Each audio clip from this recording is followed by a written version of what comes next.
And now for our third and final leadership question. Doug Ford, it is your turn. Who are you going to put on the hot seat? Well, I'm going to ask my friend Kathleen the question. Kathleen, you got a nice smile on your face there. Kathleen. So do you. When does the clock start? I'll start it right now, and that's probably the friendliest moment we will have. It's about time. No, the clock will start when you finish your question, and then Kathleen Wynne can answer. Continue. Okay. Kathleen, you have not held, actually, you've stuck up for the $6 million man. You've raised taxes. We've lost 300,000 jobs. You say you care for the people, but the only people you care for is your liberal friends and liberal insiders. I truly believe you got into politics for the right reason. My question is very simply, when did you lose your way? Well, we've created 800,000 net new jobs in this province. The economy is outstripping the growth of other provinces, the United States. Our unemployment rate is at a 20-year low. This province is doing very, very well. And what I believe is that government exists to do the things that people can't do themselves. Government exists to invest in the supports that people need. People want to be independent. People want to be able to look after themselves. But government needs to step up when there is a need, and that may be mental health supports, it may be child care, it may be supports for seniors, more home care. That's what government exists to do, Doug. So the investments we've made and the investments we will continue to make are about supporting people in their lives. And that's time. 3 minutes opening debate begins now. And I don't understand how cutting actually helps people. You say investing by putting everyone in here in debt, all their grandchildren in debt, their children in debt, their great-grandchildren in debt. But you have the same plan. We're the most you have the same plan with the hydro plan, Mr. Ford. Actually, you are in favor of the $40 billion borrowing plan for hydro. Absolutely, we're going to make the changes at hydro. What's going to happen. The first thing we're going to do at hydro, that's not what you said. We're going to get rid of the $6 million man and all his cronies on the board that had a backroom deal. And Mr. Ford, you're going to put your own cronies in place at Hydro One. I'll tell you one thing. We're going to put people in there. We're going to bring Hydro One back into the public sphere. My friends, so in the business world, we do comparators. We did comparators across the country. Every single CEO at any hydro company, the max is making $550,000. Kathleen Wynne, your man is making $6 million.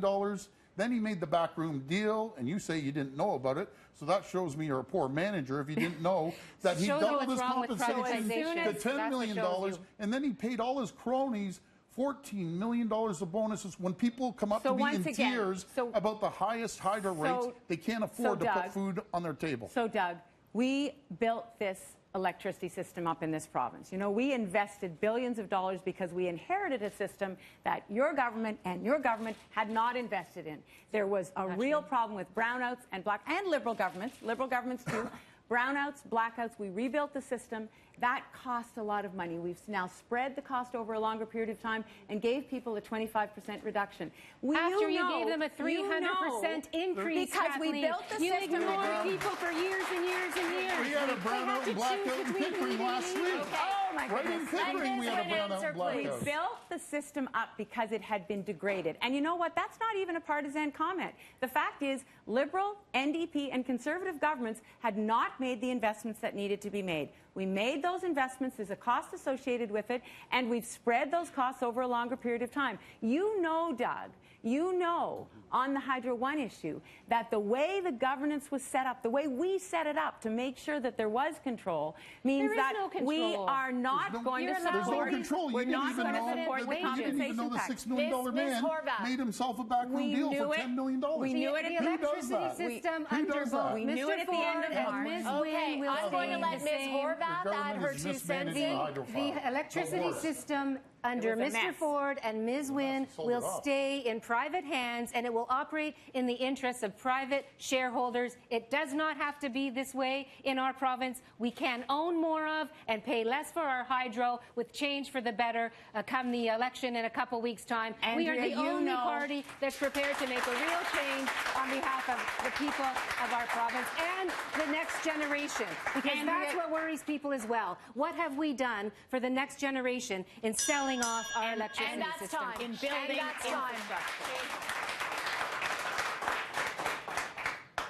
The volatile and increasingly unaffordable Toronto real estate market has many people feeling like they'll never be able to afford a property. Here's the story of one man who thought he beat the odds. I'm just really feeling very helpless and kind of at a loss right now. It was slated to be a massive development, 3 condo towers here near Highway 7 in Jane, just a stone's throw from the brand new TTC station up here in Vaughan. Hundreds of buyers who bought back in 2016 and sunk thousands of dollars in deposits into the development received a letter saying that it had been turfed. Put about $60K down, bought a 1-bedroom plus den with a parking spot as well on the 9th floor. And the total cost was something around $330,000 for the unit. And now those same units are somewhere around $400,000 plus. And Karen joins us tonight. Thank you for joining us. Your question for the leaders. Yep, so my question is, currently there's a discrepancy in the risk and rights of buyers and developers. Buyers are locked into agreements that developers are allowed to break. What actionable steps will you take to level the playing field between buyers and sellers? Ms. Horvath, you're on the clock. Thanks very much, Karim, for the question. And it must have been shocking for you to find the situation that you found yourself in.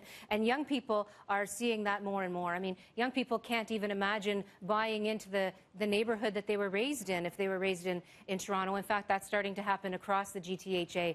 People are not able to afford to buy. They're not able to afford to rent. They can't afford their child care. They can't get their prescriptions filled. They can't go to the dentist. In 2018, we should be able to provide a province where people can build a good life here. And so our plans include making sure that we level the playing field when it comes to consumers and developers. These two parties have a lot of friends who are developers. We've seen them both in action. New Democrats are actually more interested in making life better for everyday families, particularly young families. Thank you very much. Ms. Wynne, you're up. I think this is it Doug? It's you. It's me. Ms. Wynne, go I ahead. hear your It's struggle. Ms. Wynne. I'm sorry, it's Ms. Wynne. Yeah, this is a real challenge that, as Andrea said, young people are facing across not just the GTA but even beyond. And having an affordable place to live is obviously an extremely important part of getting ahead in life, whether you want to rent or buy. And so we put in place our fair housing plan that actually tackled some of the biggest challenges that people are facing, cooling the market down, putting in place a foreign speculation tax, expanding rent control to all buildings, not just buildings built in 1991. But the consumer protection aspect of this is extremely important, and so we are working to make sure that those contracts, that there's fairness, but to be able to afford a home, we know that that's critical. Ford, now you're up. Oh, I hear your pain. I hear it right across the GTA in Toronto. It's unaffordable. It's unaffordable. The houses are what, over $1 million? Over $1 million? I know. My daughter went to Milton. The townhomes were $750,000 to $900,000. That is absolutely ridiculous.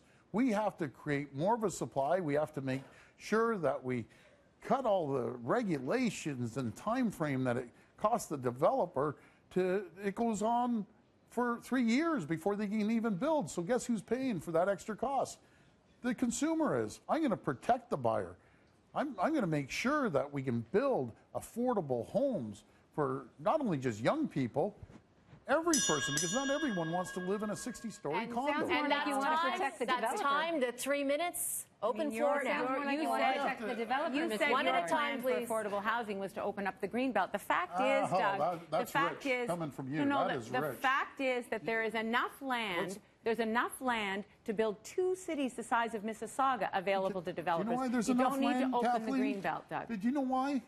because you changed the Greenbelt. I find it pretty rich that you sit there and say, not about the Green. Let me make it very clear, my friends, I'm not touching the Greenbelt. Yeah. But it's pretty. Because you got caught. You got caught. It's making a deal in the back It's room. hypocrisy at its best when you talk about the Greenbelt. Did you not change the Greenbelt 17 times for your developer buddies? Doug, did one of your ministers not? Didn't you go with a little green thing going around? So here's what we did. To feather his nest? There were over 200 applications to change the Greenbelt. There were some boundary changes that we made. What we didn't do, Doug, was open up big chunks of the Greenbelt for developers, which is exactly what you said you were going to do. My friends, go on Ford Nation Live. You'll see the map. You'll see it looks like a jigsaw puzzle. Okay, it's all, and then you connect the property to Kathleen Wynne's donors. Let's not forget about the question about affordable housing. The arrangements this has become about your developer friends. You know that's not true. You absolutely know that's not true. In fact, this has become about your developer friends or Ms. Wynn's developer friends. I think the question was about affordable housing for young people across the GTHA. Let's remember what we're talking about. We're talking about families being able to make a go of it. The Board of Trade said 42% of young people are leaving the GTA, leaving Toronto particularly, because they can't afford to live here. How is this city going to come into its own as the fantastic metropolis that we know it can be if people can't afford to live here? So affordable housing needs to be built. Social housing needs to be built. Supportive housing needs to be built. We need to build the missing middle along our transit lines where we have mid-rise types of units so that families can live there, they can buy into the market. We're also going to put a speculation tax on people who don't earn income here in this province. Every single year, they're going to pay taxes on the property that they hold for flipping because we think that that's driving prices up as well. So there's a lot we can do to make life more affordable for people. That's a part of what much of it is already being done. The market has been cooled. Much of it's already being done. The market has been cooled. The Fair Housing Plan did that. We've put in place inclusionary zoning. We listened to the advocates. We've put in place inclusionary zoning, which will actually allow municipalities to require that developers build affordable housing as a percentage of their developments. That's the way that we can incent more behaviors, more developers to build the kind of housing. And we've got a federal government that now has a national housing strategy, and we're matching them dollar for dollar to build housing in Ontario, particularly in the GTA. And that is time.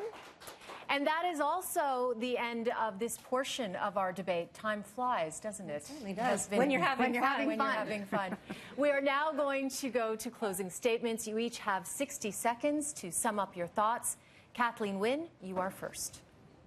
So I want to thank City. Thank you very much, Cynthia. Thank you to everyone who was here and everyone who watched. This is going to be a very important election debate over the next 28 or 29 days. And there are some pretty stark choices.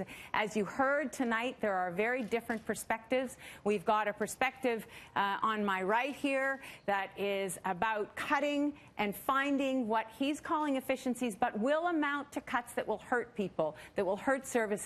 We've got some magical thinking on my left here about how things can just magically happen without actually having the policy that is going to make it work. So I would just say to the people of the province, please ask your candidates. Look at what we have done, look at what we are building, and we are going to continue to build in this province. It is about care. It is about making sure that the care that people need is actually in place, or it's about cuts. It's about cutting services that people need. That's what this election is about. Thank you, Ms. Wynne. Andrea Horvath, you have 60 seconds. Thanks very much, and I'm glad folks had a chance to tune in to see exactly what's in store in the campaign. While Mr. Ford and Ms. Wynne fought about who's going to make the worst Premier of Ontario, I think this election's our opportunity to do something completely different. We don't have to choose between bad and worse. We can actually have change for the better in our province. Just imagine a province where everyone can afford the prescription drugs that they're prescribed by their doctor. Imagine a province where people can get their dental work done, where we own more of and pay less for our hydro system, where young families can not only afford a home, but they can afford the childcare that they need, where we have a seniors care system that offers our seniors dignity. That, for me, is not just a dream, that's a plan. And you can help make that happen. Together, we can change this province for the better on June 7th. I hope you're with me. Thank you.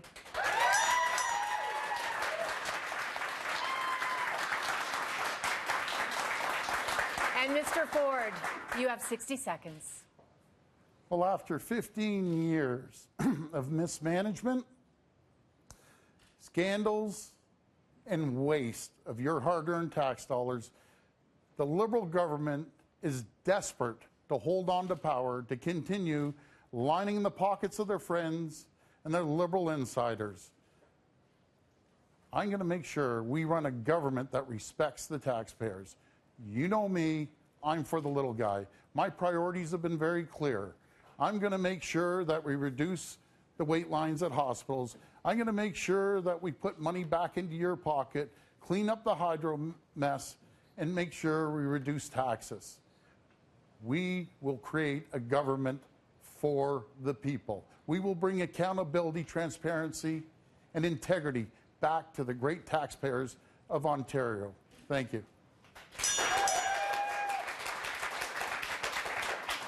Thank you very much, each of you, for joining us. That is the end of this portion of the debate. Doug Ford, Kathleen Wynne, Andrea Horwath, all the very best in this election campaign. That wraps this portion up, but don't go away. We have lots more still ahead. We're going to be hearing from the leaders themselves. And don't forget to make your voice count on the 7th. Right now, though, I'm sending it up to Francis D'Souza.